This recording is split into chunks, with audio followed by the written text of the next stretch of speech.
Bonjour mes élèves, comme je vous ai dit tout à l'heure, cette vidéo est pour rafraîchir un peu vos mémoires et réinstaller de nouveau les acquis. Nous sommes sur la page 135, leçon de grammaire, l'accord du verbe avec le sujet.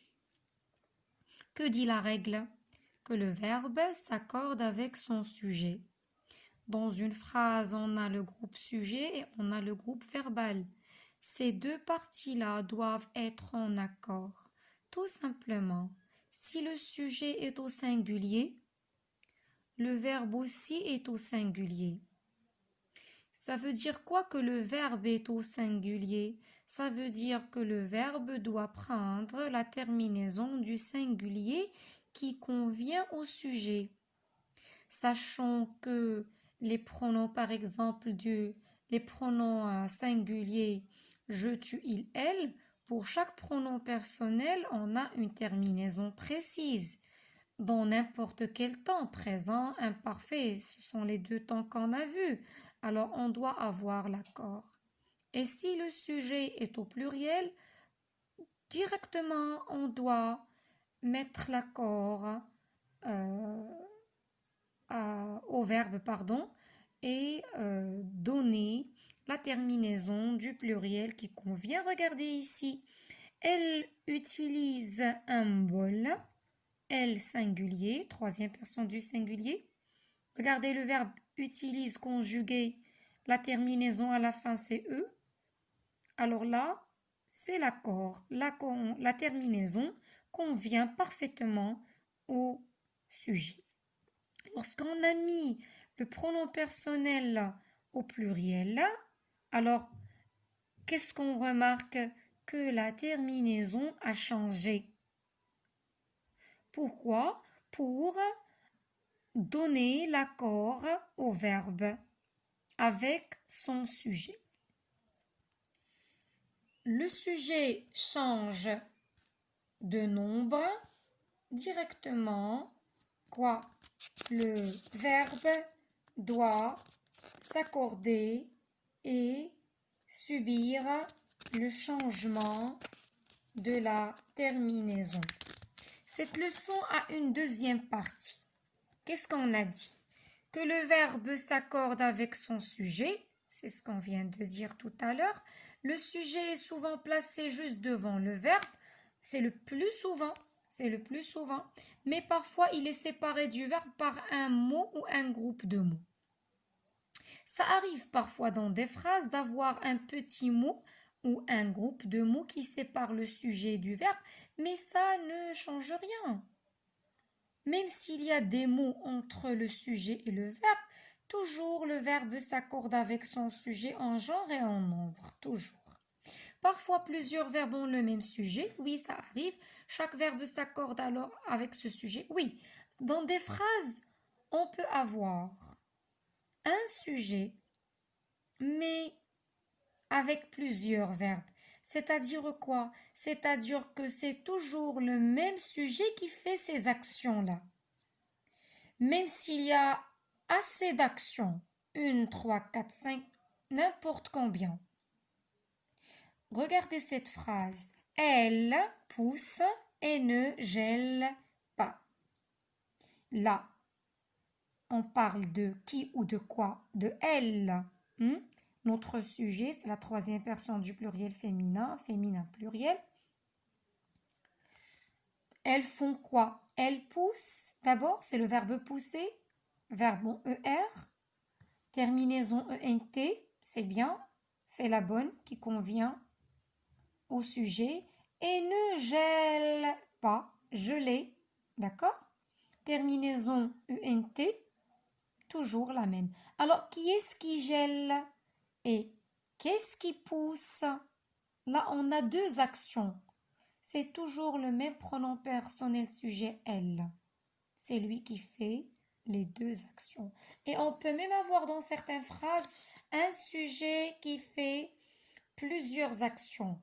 Donc, autant d'actions, autant de verbes, toujours l'accord est demandé. Il faut le faire, il faut le respecter. Maintenant, on passe à la leçon de conjugaison. Regardez, voilà. L'imparfait des verbes en ER. Je fais un petit rappel que l'imparfait sert à parler d'une action au passé. C'est un temps du passé. Lorsque l'action elle est terminée, mais elle est durable un peu dans le temps du passé. Les terminaisons de l'imparfait, regardez, c'est très facile pour je, AIS, tu, AIS, il, elle, on, AIT, nous, IONS, vous, IEZ, il, elle au pluriel, AIENT. Tout simplement, c'est à apprendre, c'est à appliquer et autant de fois qu'on applique ça sur des verbes, alors ça devient facile. C'est dans la tête que ça se passe. On passe à la leçon d'orthographe. Alors là, on a le son y et le son ni. Il y a une différence. Y, c'est ce qu'on a présenté avec ce signe-là. Hein? Ça ressemble à la lettre J qui est ici. Le son y peut s'écrire. Alors, quelles sont les écritures?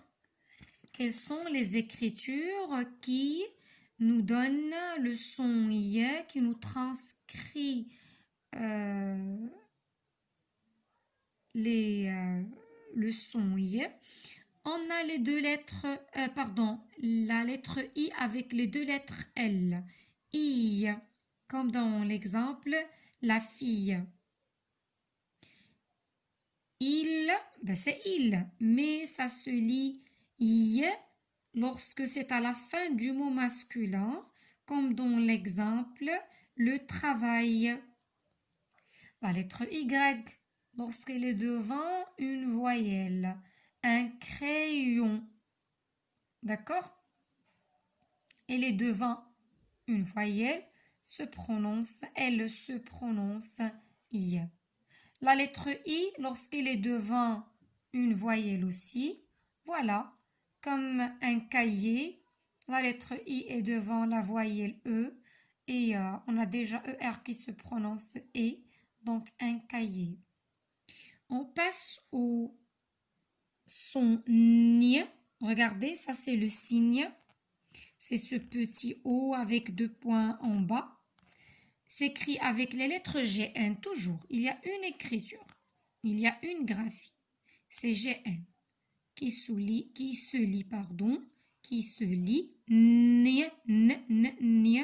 souligné. Alors là, il faut faire un tout petit peu attention. Pardon. Il ne faut pas confondre le N et le Y. Bien sûr. On a champignon. Mais pourquoi on a prononcé le nion? Parce qu'il y a GN. Alors qu'on a réunion, ion, I devant une voyelle. Souligner, ni, GN, toujours avec GN, je ligne.